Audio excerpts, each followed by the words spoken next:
Sejumlah saham di sektor tertentu diprediksi menghadirkan keuntungan di periode pelaksanaan pemungutan suara pekan ini. IHSG juga diprediksi menguat seiring kejelasan pemenang kontestasi pemilihan presiden 2024. Sejumlah saham di sektor tertentu berpotensi menghadirkan cuan di periode pemungutan suara pada pekan ini. Associate Director of Research and Investment Pilar Mas Investindo Sekuritas, Maximilianus Nicodemus, seperti dikutip media mengatakan, pemilu dapat mendorong pertumbuhan ekonomi dan pergerakan pasar selama berlangsung aman, damai, dan kondusif. Niko mengatakan sektor yang menguntungkan di pekan pemungutan suara antara lain consumer cyclical dan non-cyclical yang akan terdorong oleh daya beli dan konsumsi yang terjaga. Selain itu, sektor infrastruktur juga diuntungkan karena serapan anggaran jelang pemilu. Sektor lainnya yang diuntungkan pada periode pemilu yakni sektor keuangan. Seiring potensi penurunan suku bunga dan peningkatan kredit, saham sektor otomotif dan properti juga disebut mendapat sentimen positif dari pemangkasan suku bunga dan keberlanjutan insentif.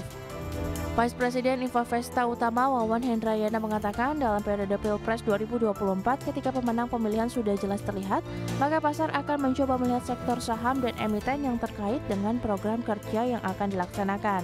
Dengan demikian, IHSG juga berpotensi menguat jelang pelaksanaan pemungutan suara. Berbagai sumber, IDX Channel. Ya, selanjutnya kita cermati bersama sejumlah agenda dari sejumlah negara berikut ini. Pemirsa dari Asia, ini ada China, Singapura, Hong Kong, Malaysia, Korsel, libur tahun baru Imlek. Kemudian dari Jepang, libur nasional Jepang. Sementara itu dari agenda ekonomi kita beralih ke agenda emiten, di mana ada 3 emiten yang akan mencatatkan perdana sahamnya di Bursa Efek Indonesia pada Senin pekan ini, yakni ada saham dengan kode MEJA, MKAP, dan juga LIVE. Kemudian ex-dividen akan dibagikan oleh emiten berkode saham Amor dan juga ada RUPS yang digelar oleh Cuan, PGEO, dan juga LINK.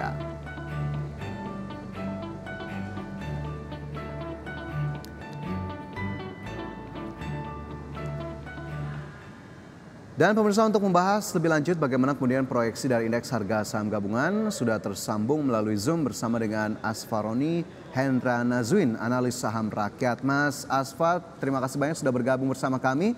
Yang ingin saya tanyakan pertama kali pada hari ini adalah bagaimana kemudian proyeksi Anda terkait IHSG di pekan ini yang kita tahu akan diwarnai pemungutan suara di pemilu 2024. Baik, terima kasih Mas Fajar. Ya, jadi pekan ini cukup menarik ya IHSG kita sebetulnya, selain ada di area bottom, kemudian akan diwarnai beberapa menjelang pemilu ya, diwarnai dengan beberapa sentimen. Tapi pertama secara teknikal IHSG kita ini ada di area yang dekat dengan supportnya ya Mas Fajar, di area 7.200 sekaligus menjadi area psikologis dan memang mampu bertahan di atas EMA 20-nya.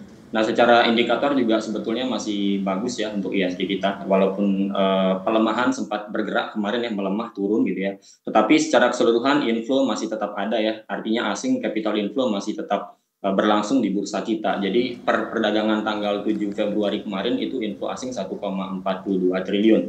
Artinya ini ya, inflow yang mendominasi ya sejak beberapa hari terakhir.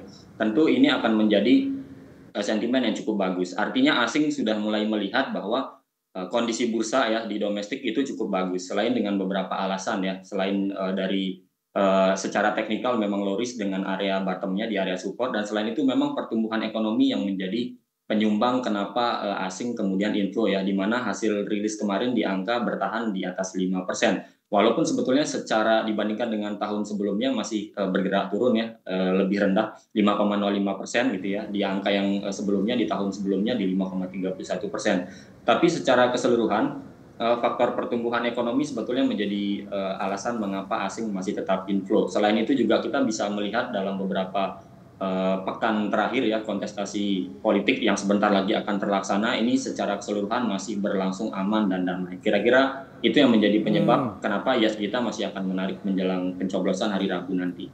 Oke, jadi level terdekat yang akan diuji untuk IHSG tadi level supportnya jika saya tidak salah adalah di 7.200. Level mana lagi yang akan diuji?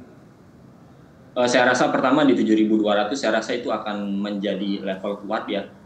Saya cukup tidak begitu yakin kalau ternyata nanti ISG masuk ke bawah 7.200 ya. Walaupun sebetulnya secara teknikal ada create inverted head and shoulders ya secara teknikal ISG kita, tapi kita melihat dari inflow asing yang cukup bagus ya selama kalau tidak salah 8 hari terakhir, dan di tanggal 7 Februari itu inflow yang cukup besar ya kalau kita lihat dari 8 hari terakhir, mengingat kondisi yang cukup bagus di domestik. Oke. Tadi capital inflow-nya disebutkan memang sudah konsisten dari pekan lalu, terutama untuk kemudian menghiasi pasar modal Indonesia. Tapi sektornya sendiri atau sahamnya sendiri jelang pemilu hari ini, adakah yang kemudian secara spesifik atau signifikan terlihat pergerakannya, Mas Asfa? Untuk saham, terutama kita melihat saham konsumer ya, teman-teman semua dan Mas Fajar. Tapi selain itu juga dari inflow asing, mayoritas asing inflow di indeks finance ya. Jadi kita bisa lihat finance itu infonya cukup bagus ya dalam beberapa hari terakhir. Saya rasa selain dari consumer good ya, ada finance juga yang umumnya nanti akan terdampak. Beberapa emiten yang terafiliasi oleh beberapa paslon ya, kita bisa lihat ada Toba, PMMP, ada ALII ya yang baru aja IPO kemarin. Selain itu ada beberapa emiten juga dari paslon yang lainnya, ada PTRO, Raja, Indi, Adaro, PBIG, SRTG, dan MSIN. Saya rasa itu akan menjadi emiten-emiten secara momentum akan terdampak dari pencoblosan nanti, tapi sifatnya mungkin akan tidak terlalu lama ya, hanya sementara dalam beberapa hari ke depan.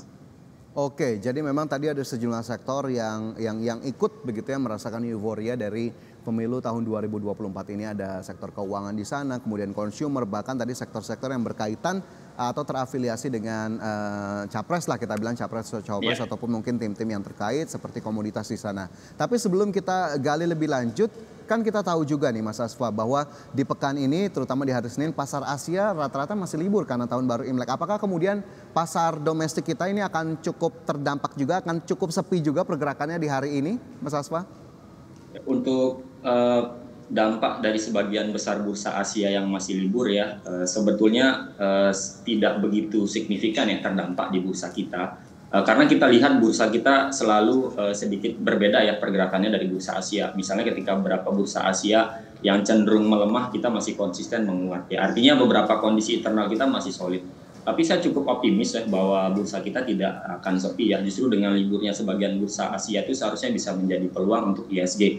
Artinya asing masih bisa tetap inflow ya di bursa kita. Karena kita masih tetap buka ya, volatilitas dan likuiditas juga akan bertambah. Selain itu kondisi pertumbuhan ekonomi yang baik, inflasi yang terkendali, dan adanya pesta demokrasi semestinya dapat menjadikan bursa kita ini bisa lebih ramai ya. Apalagi inflow yang asing cukup agresif. Terlebih musim dividen dan penyampaian laporan keuangan emiten secara full year juga akan segera terlaksana ya Mas Fajar. Oke. Tapi ada story tersendiri nggak sih Mas Asfa kalau pasar saham jelang pemilu misalkan di 2019 lalu atau di 2014 lalu bahwa memang pelaku pasarnya cenderung optimistis atau justru memang ada tren-tren tertentu di pasar modal jelang pemilu? Ya, kalau kita lihat trennya menjelang pemilu, memang rata-rata ketika pemilu dilaksanakan ya dan menutup pada bulan tersebut, itu rata-rata ISG kita bergerak bullish ya. Tetapi konsumernya memang berbeda-beda. Misalnya seperti 2019, 2014 itu yang bergerak bullish didominasi oleh beberapa saham, misalnya seperti ANRT ya, ada MIDI juga dan seterusnya. Tapi untuk kali ini kelihatannya beberapa emiten terafiliasi oleh capres dan cawapres ya, itu umumnya akan bergerak volatile ya, tapi kita tidak bisa memproyeksikan sampai mana volatilitas ini akan berlangsung. Tapi secara keseluruhan ISG kita dalam kondisi pemilu itu rata-rata bergerak bullish dan market cukup optimis melihat itu. Oke, market cukup optimis melihat hal itu dan juga saham-saham yang terafiliasi ini juga cukup menarik. Boleh nggak Mas Asfa kita bedah mungkin ada 1-2 saham yang memang terafiliasi tadi dan sepertinya memang bisa diperhatikan lebih lanjut oleh pelaku pasar atau justru sebagai alert bahwa jangan sampai kita ikut-ikutan saja melihat saham-saham yang terafiliasi tadi. Apa yang bisa di-share ke para pemirsa? Adakah saham-saham tertentu yang bisa kita perhatikan dari yang terafiliasi tadi Mas Asfa? Oke, dari beberapa terafiliasi paslon, misalnya nomor urut 2 ya, Mas Fajar, itu yang menarik menurut saya itu ada PMMP dan juga ada ALII ya. ALII ini di mana terafiliasi oleh grup Bakri yang baru aja IPO dan tentunya kita bisa perhatikan likuiditasnya masih akan bagus dan volatilitasnya masih akan bagus. Untuk para investor masih bisa di hold, saya rasa dengan strategi mungkin day trading ya, secara harian maksimal mungkin 1 minggu ya kita akan melihat pergerakan ALII. Dan selain itu ada PMMP yang sebetulnya secara chart pattern menarik, itu create cup and handle. Bisa aja potensi untuk beger selama elektabilitas dari paslon 2 ini nanti survei, mungkin kalau ada survei berikutnya lagi itu hasilnya bagus ya, saya rasa dua emiten tadi akan terdampak positif ya, akan bergerak positif. Tetapi lagi-lagi sifatnya hanya sementara.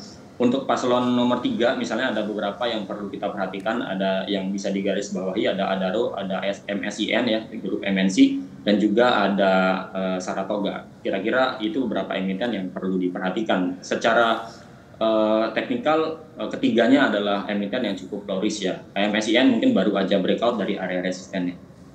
Oke, wow, cukup banyak ini sepertinya bisa dicatat oleh para pemirsa begitu ya terkait saham-saham yang terafiliasi tadi. Tapi sekali lagi ini merupakan analisa dari Mas Asfa begitu ya, ataupun dari Saham Rakyat. Dan pemirsa sekali lagi kami serahkan keputusannya kepada masing-masing dari Anda sesuaikan dengan profil resiko ataupun target masing-masing investasi Anda. Mas Asfa, kita tahan terlebih dahulu. Saya akan sampaikan terlebih dahulu terkait dengan IPO di hari ini. Pemirsa, di mana pemirsa pekan ini akan diwarnai sejumlah IPO di mana hari ini dibuka dengan 3 emiten yakni sebagai berikut. Yang pertama yakni PT Harta Jaya Karya atau emiten dengan kode saham MEJA yang merupakan emiten yang bergerak di bidang desain dan jasa konstruksi dengan harga IPO Rp103 dan target raihan dana Rp49 miliar.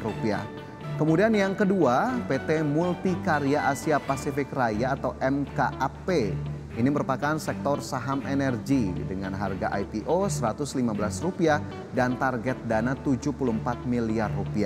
Dan emiten yang ketiga, pemirsa PT Homco Victoria Makmur atau emiten berkode saham LIVE yang merupakan saham perdagangan alat tulis serta mainan dengan harga IPO Rp148 dan target raihan dana Rp119 miliar.